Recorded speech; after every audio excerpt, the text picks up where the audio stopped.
Hello everyone and welcome to another episode of True Crime with Caitlyn. As a true crime creator, a question that I get asked all the time is what cases have stuck with us? Which cases can I not stop thinking about? Now, I have so many and I thought that today I would tell you about one of them. This is the case of a young girl who was snatched from her own bed in the middle of the night. This is the kidnapping of Elizabeth Smart.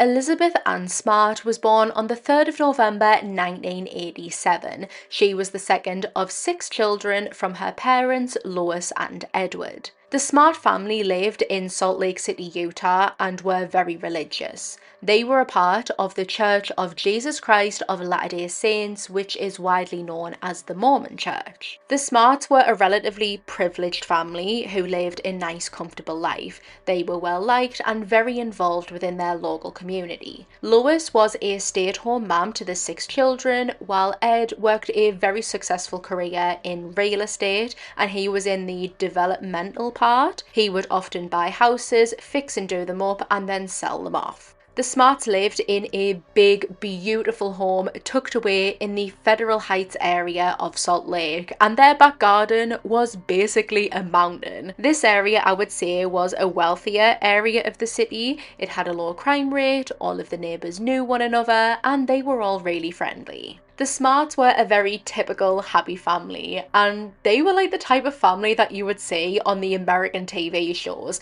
Lois was like that mom who would always wake up early, her hair was always done, and she would have big breakfast buffets laid out, and the children all ran around with smiles on their faces before picking up a slice of toast and heading out the door. That was the type of vibe that the Smart family gave. Elizabeth was the second born and she was the first daughter, and she was the apple of her eye to her parents. She was their pride and joy. At only 5 years old, Elizabeth picked up playing the harp and she got so good that people started to book her for events. So she would play the harp at weddings, funerals, and even participated in the yearly Salt Lake concerts. So it's safe to say that she was very talented. She was also quite sporty. She enjoyed riding horses, she was into distance running. I believe she was on the school's running team. Elizabeth was part of a little close-knit group of friends and they would spend a lot of time together just being silly. And in a few more words, Elizabeth was described as an obedient, intelligent, responsible, caring, loving, happy young girl who was the perfect role model to her younger siblings. She was very devoted and diligent to her Mormon faith, and she was the epitome of a believer. In June 2002, Lois's father, Myron Frankham, passed away. For weeks leading up to his passing, the family would visit him constantly and they planted a flower garden in remembrance of him. At his funeral on the 3rd of June, Elizabeth played the harp for him, playing one of his favourite songs, Silent Night. His death was something that had been coming, but that never makes it any easier, and it was obviously devastating for the family. On the 4th of June, the Smarts attended an awards ceremony that was being held at Elizabeth's middle school.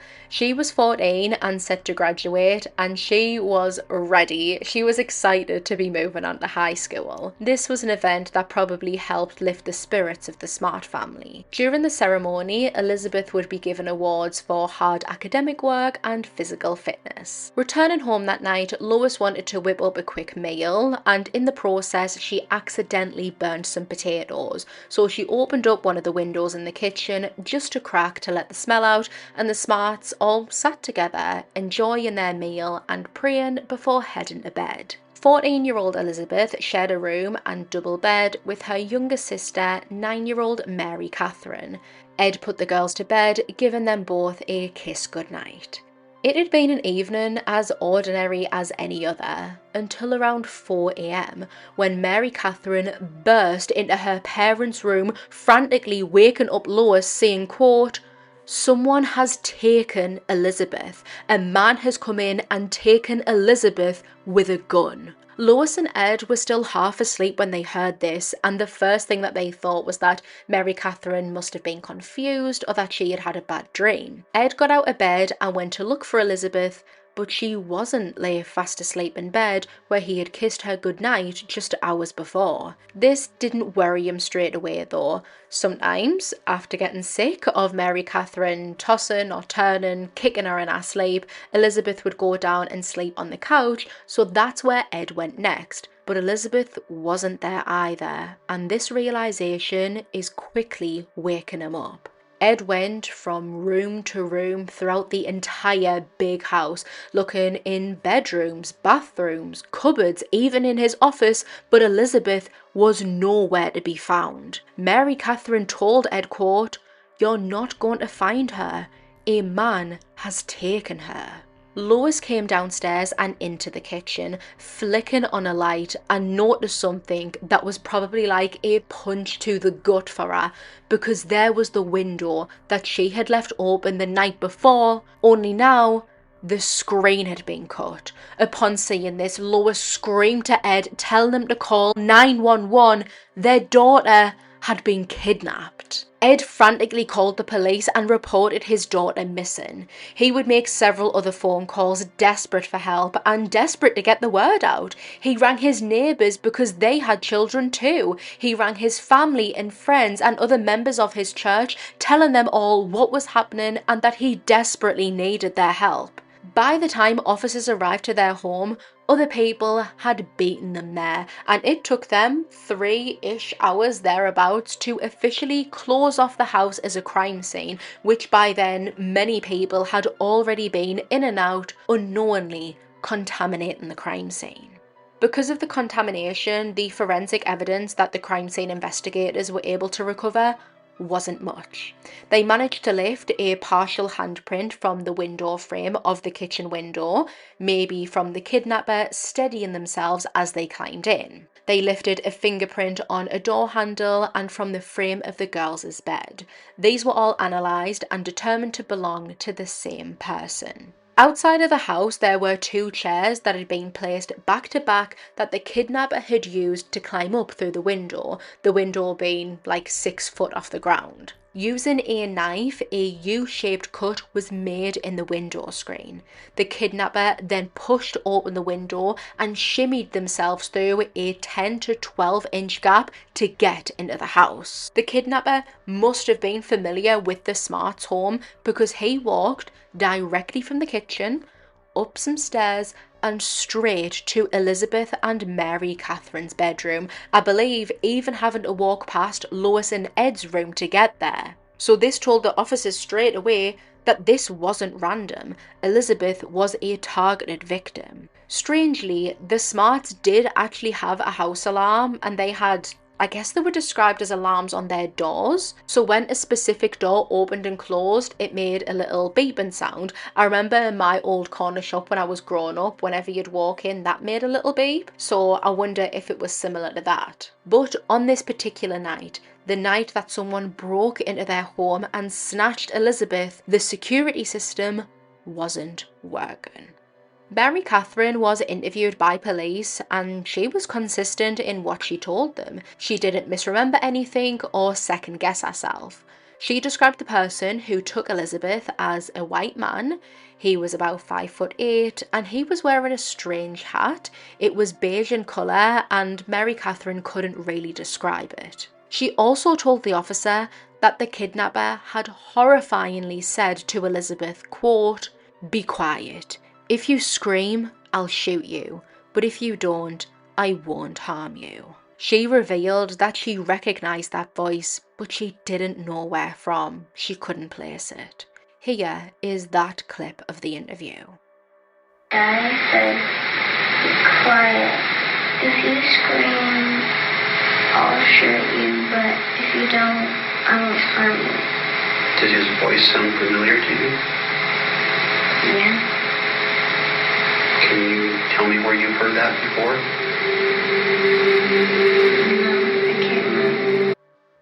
Lois and Ed couldn't think of a single person who could be responsible for this. They were a very well-liked, respected family within the community who had no enemies. They were having no qualms with anyone. If anything, they were a very given family. No matter how much they racked their brains, they just couldn't come up with a single answer or explanation. When asked who had recently been in and out of their home, Ed would put together a list for the police that was about as long as his arm, because the family were renovating that house and so many workmen and tradies had been coming in and out for the past few months. He jotted down a list of 60-ish names and investigators made their way through it, ruling out the men one by one. While the search of the house and interviews were taking place, a ground search for Elizabeth was underway almost immediately. After Elizabeth was kidnapped, Mary Catherine, bless her, lay frozen in fear in her bed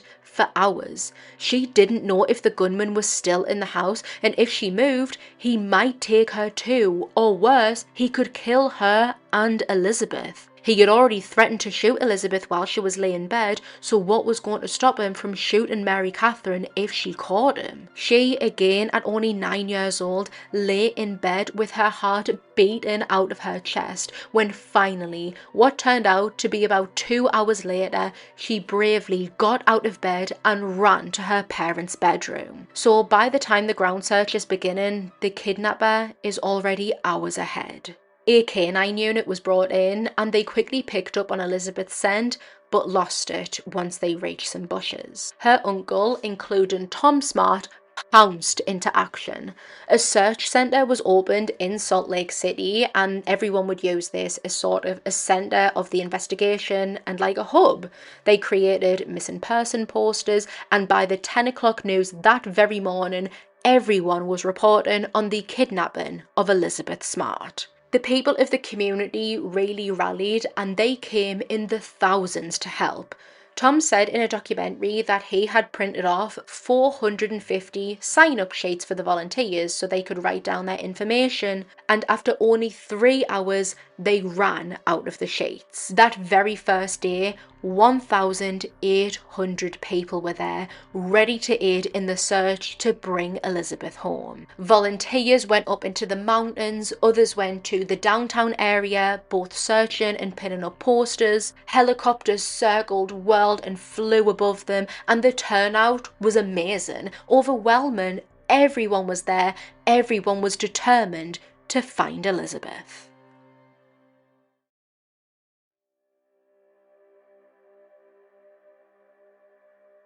As the days went on, the search for Elizabeth Smart continued, but the detectives were getting no closer to finding her, and so the police and the media began looking more inside. On the 10th of June, Ed, Tom, and other men within the family were taken in by the FBI for polygraph tests, lie detectors. They would be intensely grilled, treated like suspects for hours by the FBI agents. The family would describe it as, quote, hours of hell. Ed would pass his test and Tom's came back as inconclusive, so not a pass or fail.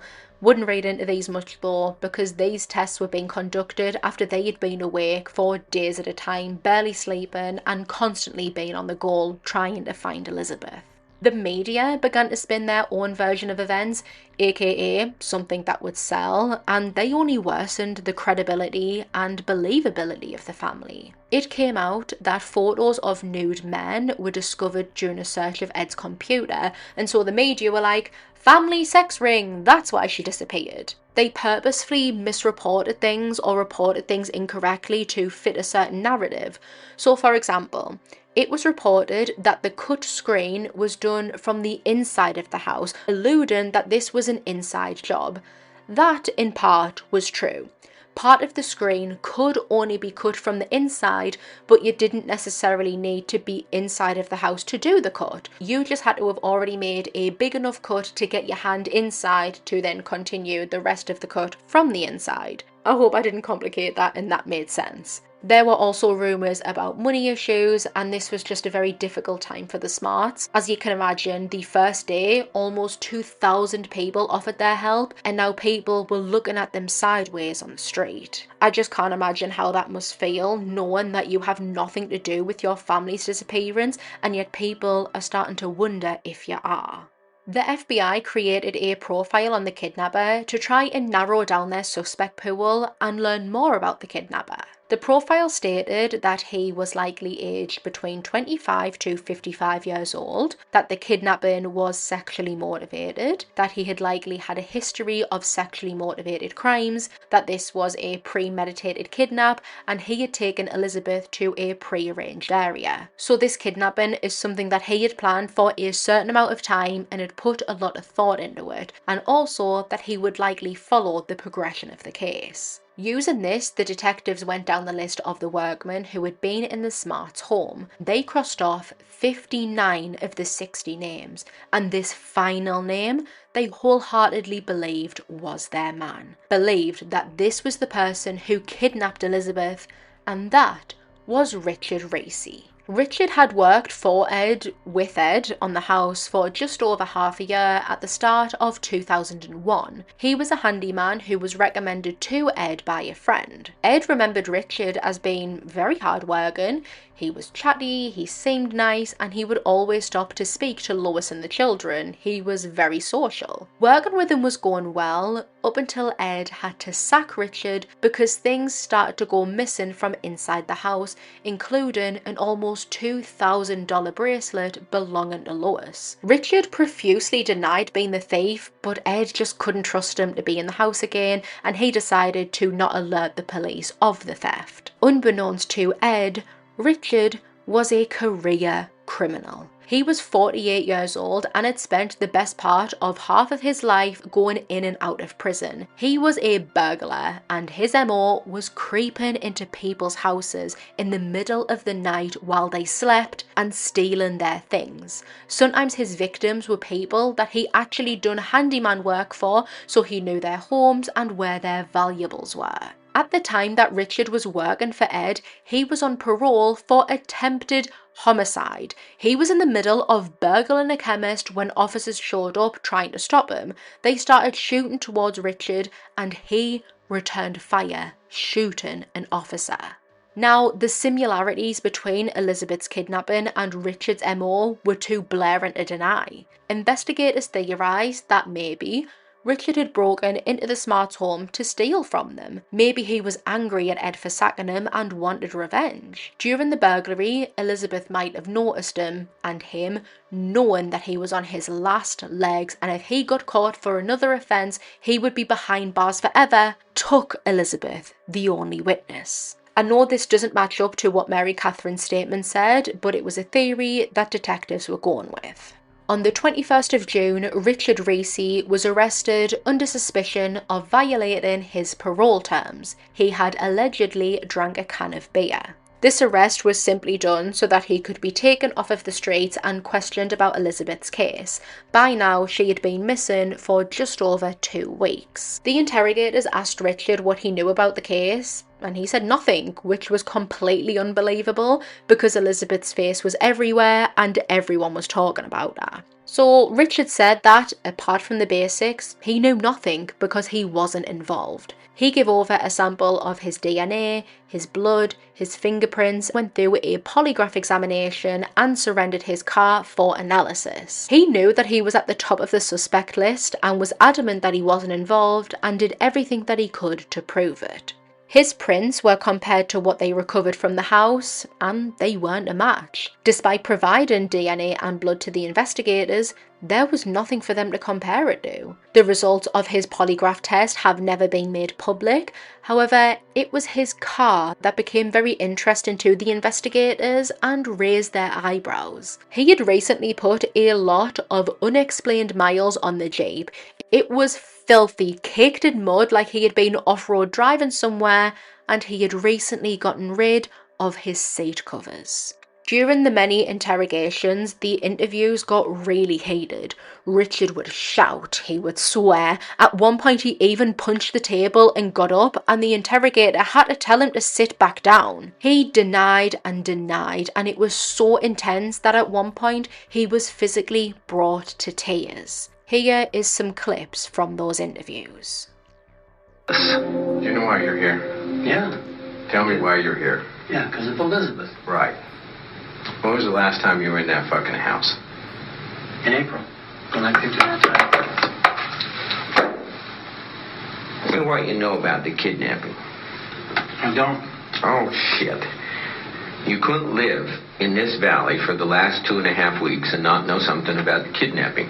I'm not playing games. I'm not saying tell me why you did the kidnapping. I'm saying tell me what you know about it, what you've heard on the news, what you've seen in the press. Somebody broke into Smart's house. Okay. Took Elizabeth. Okay. And now I'm the #1 suspect.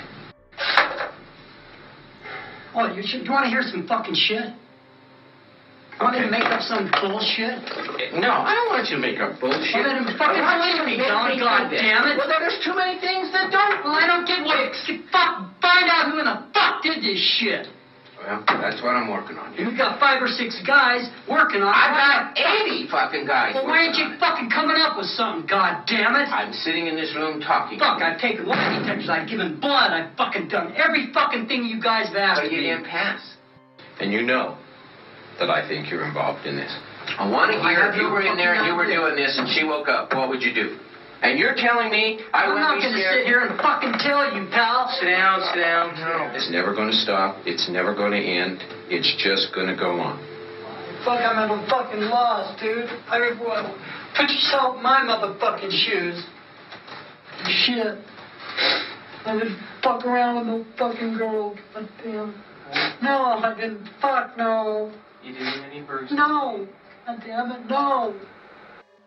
Richard Reese's trailer would be searched, and inside the officers recovered Lois's expensive bracelet, proof that he had been stealing from the Smarts. But they found something else that interested them.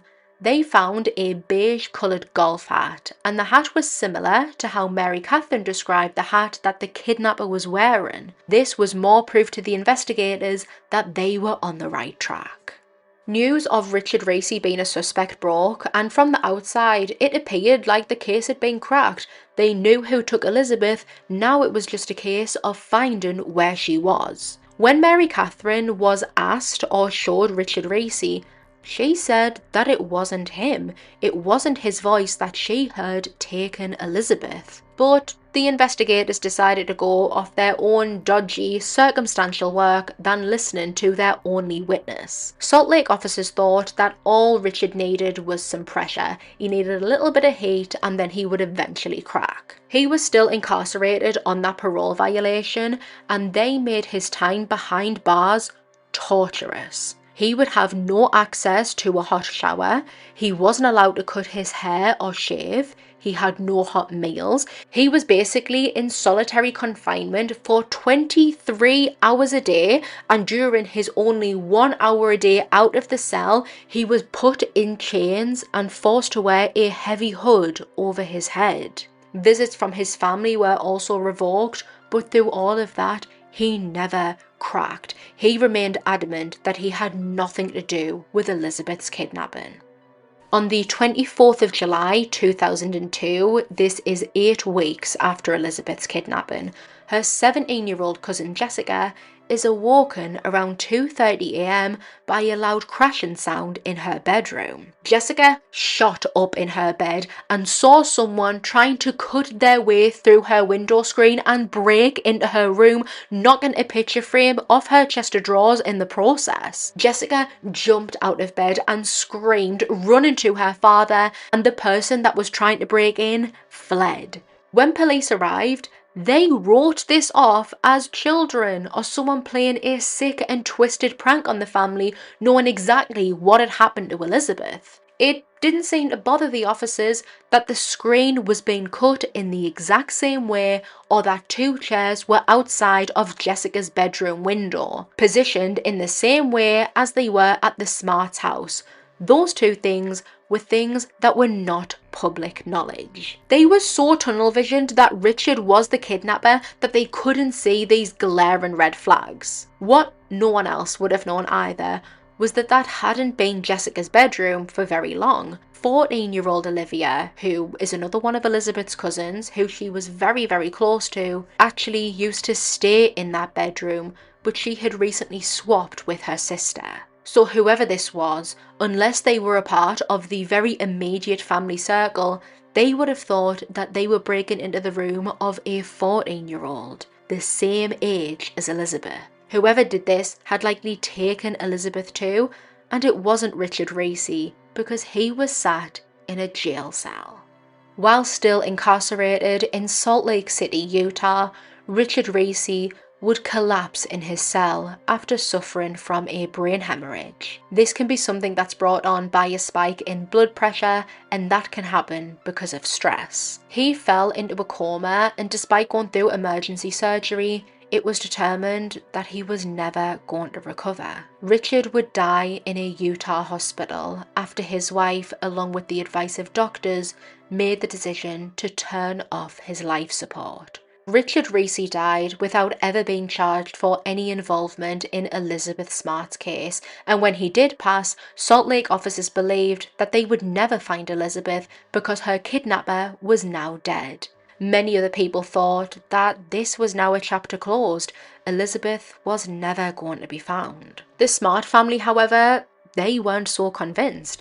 To them, there was no evidence of Richard's involvement apart from all of the circumstantial, and they believed Mary Catherine. They believed her when she said that Richard Reese's voice didn't match the voice of the kidnapper. Elizabeth hadn't physically turned back up, alive or dead, and they wanted to remain optimistic. They had to. And so they continued to push the investigators to find her, to pull their heads out the sand and investigate other leads. Despite them being so convinced that Richard Reese was their man, a Salt Lake detective did say that following his death, they did continue to investigate other avenues. They looked into gangs, online predators, even though Elizabeth wasn't really an online child. They apparently even visited psychics and did all that they could, but they got no closer to Elizabeth.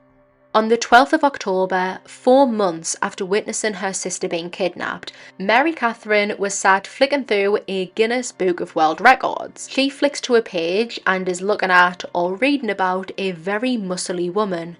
When it came to her, like a flood, like a light switch flicking on, she remembered. She remembered who took Elizabeth. She jumped up and ran to her father, telling him, quote, "Dad, I think I know who it is. I think I know who it is."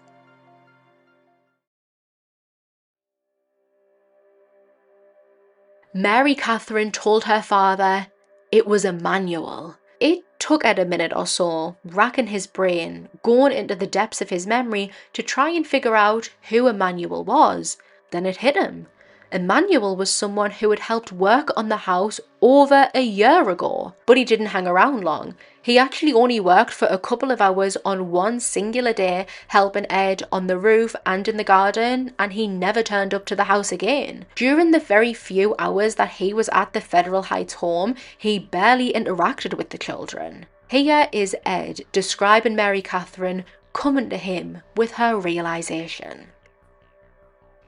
It was about 10:30 or 11 o'clock, and Mary Catherine came in and said, "Dad, I think I know who it is. I think I know who it is."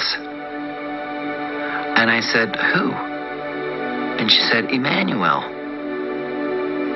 And I thought to myself, I tried to go back in my mind, Emmanuel. Oh yes, that was this homeless preacher that had been here that the girls had seen for maybe 5 minutes. I went back into her room and I sat down and I said, "Now, Mary Catherine, tell me how this came to you." She opened up her Guinness World Book of Records and turned to this page where there was a very muscular woman. And she said, "I don't know, I was looking through here and all of a sudden it came to me."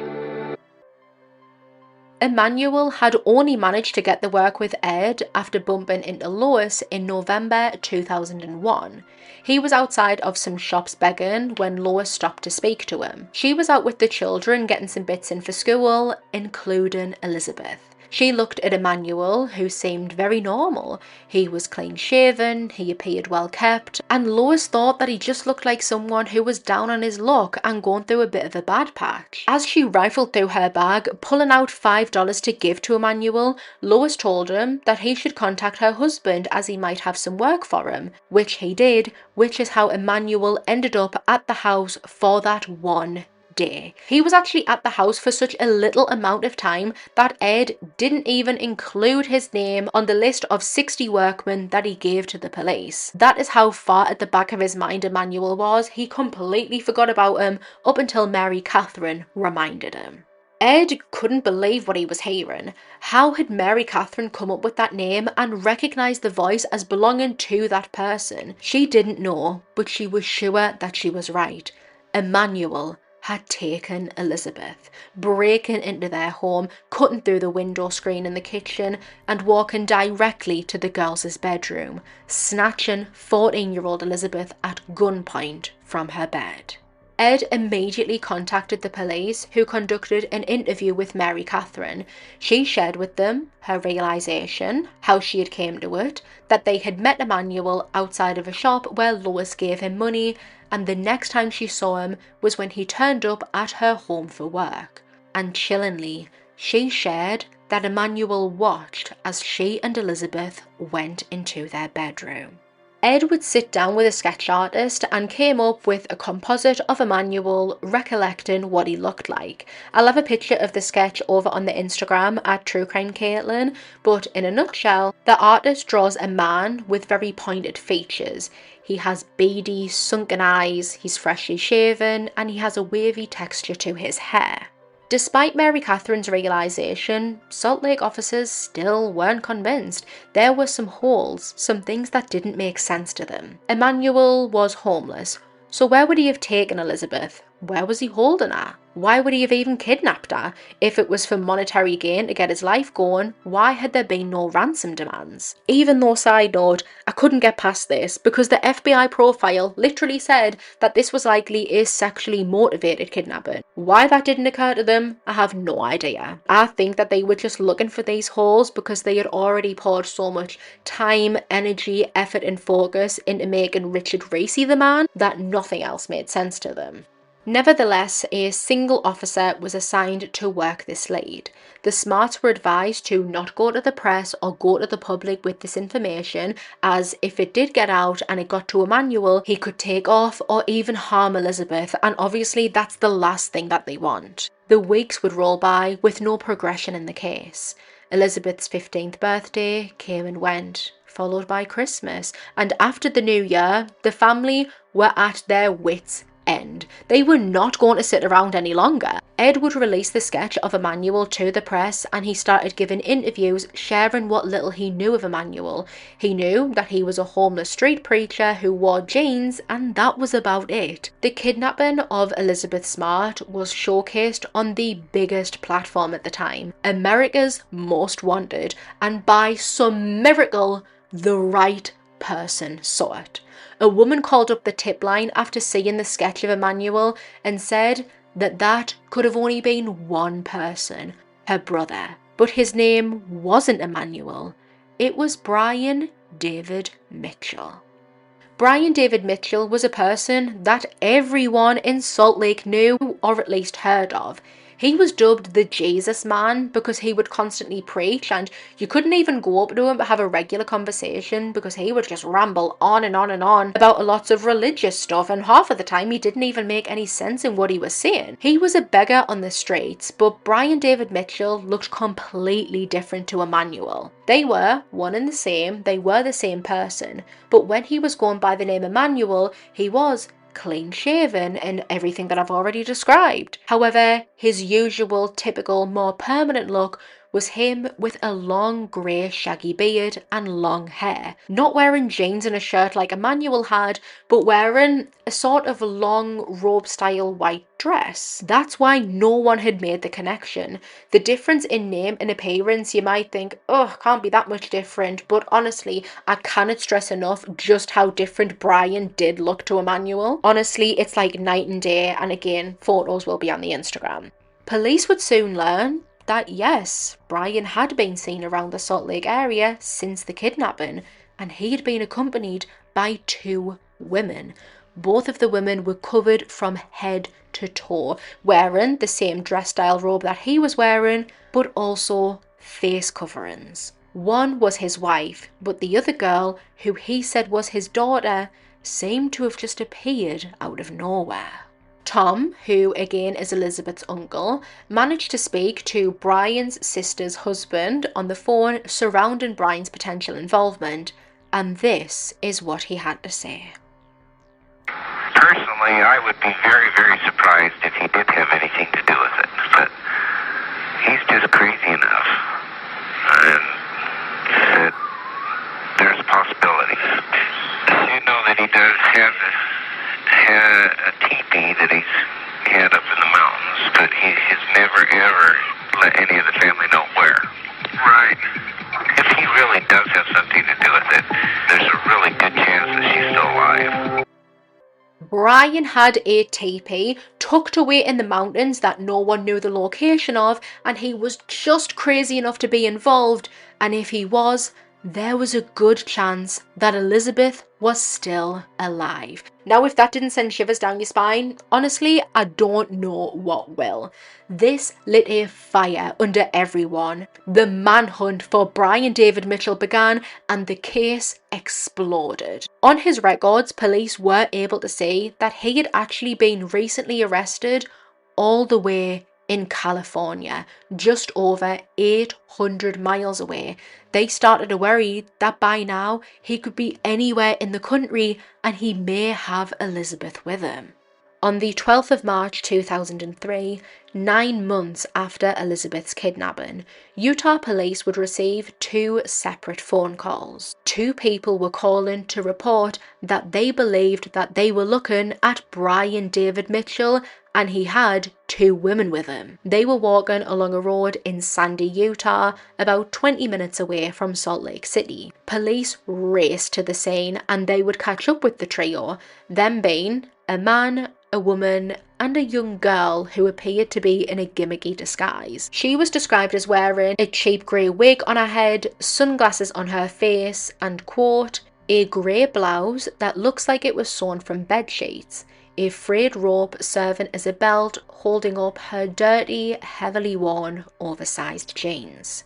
Realising that this man who was rambling on about being a minister from God wasn't going to let the women talk on their own behalf, an officer took the initiative to separate the young girl away from the man and woman. This young girl told the officer, quote, I know you think I'm that Elizabeth Smart girl who ran away, but I'm not. The officer said that he could see tears brimming in this young girl's eyes and that her heart was beating so much that her t-shirt was physically moving. He pulled out a missing person poster and the young girl still denied that she was Elizabeth. The officer told her that her family loves her. Her family was still looking for her and they've never ever stopped and they just wanted her home safe. So for their sake, could she please just say if she was Elizabeth Smart? The girl paused for a moment and then she responded, quote, if thou sayest.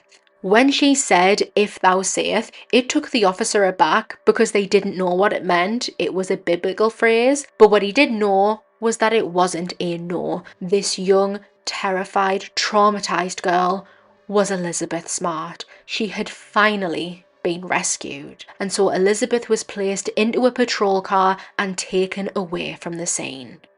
Utah police would ring Ed and told him to stop whatever he was doing and to make his way to the Sandy police station immediately. Do not go anywhere, do not say anything or speak to anyone, just get there right now. This is Ed recalling what happened next. Detective said, Ed, I want you to stop everything right now and come directly down to the Sandy Police Department. And he said, I don't want you to stop or talk or make phone calls or anything. I just want you to come down here. I got down to the Sandy Police, and an officer said, oh, Mr. Smart, come this way. And I went down this hallway and turned to the right, and there was what I believe was a yellow door. As I got to the door, they said, well, we think we may have found Elizabeth. And I stood there, and I looked at this girl. What I saw there was a girl who was not the same Elizabeth that left. I just got her shoulders and I put her back, because I didn't feel like there was this tremendous emotion initially from her. And I said, Elizabeth, is it you? She said, yes, Dad. And I stood there crying and crying and crying. The news of the rescue of Elizabeth Smart broke, and it was one of those things where people who were following the case always say that they remember exactly where they were when they found out. Everyone was overjoyed, elated and relieved, and they just couldn't believe it. Usually with kidnapping cases, children don't come home, but Elizabeth had, and it was a miracle. When she finally got back to her home, the first thing that she asked for was a hot, bubbly bath. Early on being back home, Lois would give Elizabeth some crucial advice, some that from that very moment she has followed and tried to hold on to. The following day, my mother gave me a piece of advice, and I'd like to share it with you because, as I said, we all have trials in life. We all have those times when we don't want to get out of bed. My mom said to me, Elizabeth, what this man has done to you is terrible, and there are not words strong enough to describe how wicked and evil he is. He has stolen 9 months of your life that you will never get back. The best punishment you could ever give him is to be happy, is to move forward with your life, because by feeling sorry for yourself and holding on to the past and dwelling on what's happened to you, that's only allowing them more control, more power, steal more of your life away from you. So don't let that happen. Justice may or may not be served. Restitution may or may not be made, but don't you dare give them another second of your life. After being kidnapped from her bed, Elizabeth endured 9 months of hell at the hands of her captors. And I will tell you all about that in my next episode, which is going to go live on Monday. Elizabeth Smart's incredible survival story. Thank you for joining me for today's episode. Don't forget to follow the podcast so that you never miss a new upload. Next week will be posted on the earlier day of Monday instead of Friday. You can find photos and updates over on Instagram at TrueCrimeCaitlyn. I appreciate you all for being here, and I'll catch you all on the next one.